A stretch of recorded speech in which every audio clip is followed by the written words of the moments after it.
Okay, what we're going to be doing is changing the subject of a formula. To do that, we're going to be using exactly the same method as solving equations. I want you to take full notes from this presentation and also write down any questions that you might have, and we can discuss that in class. So, if I have the equation x plus 2 is equal to 5, and I want to make x a subject, I need x on its own, so I need to get rid of this plus 2. To get rid of plus 2, I'm going to subtract 2 from both sides, which leaves me with x is equal to 5 subtract 2, which is equal to 3. So we know how to do that. Now that was an equation because it has just one unknown, one letter. We're now going to and we're going to be working with formulas where there are two unknowns. So in this case, I have b plus 6 is equal to a. Now I want b to be the subject, so I want my formula to be b equals. So I need to eliminate this plus 6. To get rid of this plus 6, I need to subtract 6 from the left hand side and also subtract 6 from the right hand side. This leaves me with b is equal to a minus 6. If I look at the next example, I have 7f is equal to g. In this case, I want f to be the subject. So to get rid of this 7, this means 7 times f. So the opposite of multiplying by 7 is dividing by 7. So I divide the left hand side by 7, which means I divide the right hand side by 7 as well.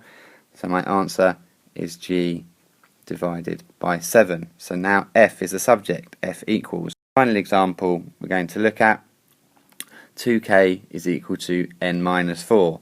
Now I would like to have n as the subject, so to do that I'm going to need to get rid of this minus 4, and I do this by adding 4.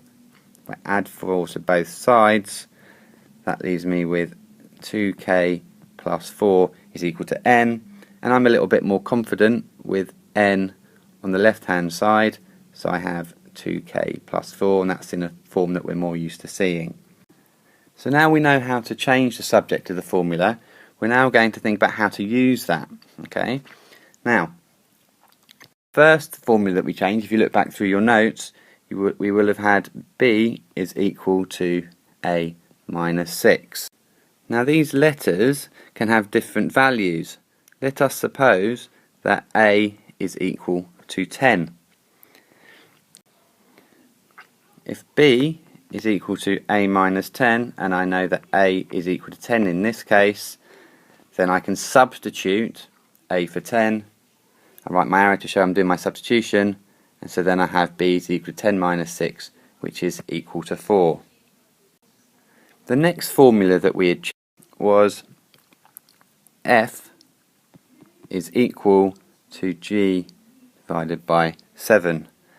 Now, let us assume that g is equal to 14. In this case, f is going to be equal to 14 divided by 7. Again, a straightforward substitution. Therefore, f is equal to 2. And to look at, we changed the formula so that we had n is equal to 2k plus 4. Now these can have any values, but let's just say that we're told that k is equal to 3. That means I'm going to do my substitution. N is equal to 2k, which is 2 times k. So instead of writing k, I'm going to write 3, because I'm told that k is equal to 3. So I have 2 times 3 plus 4. Therefore n is equal to 6 plus 4, and n is equal to 10. So to recap, we've changed the subject of a formula. We're then giving additional information about the values of one of the letters. We can substitute that in and then find out what the value is for the letter we're trying to find. Make sure you've got full notes written down on this, and you write down any questions that you have about anything that you found a little unclear. Oh, and by the way, there's just a little typo.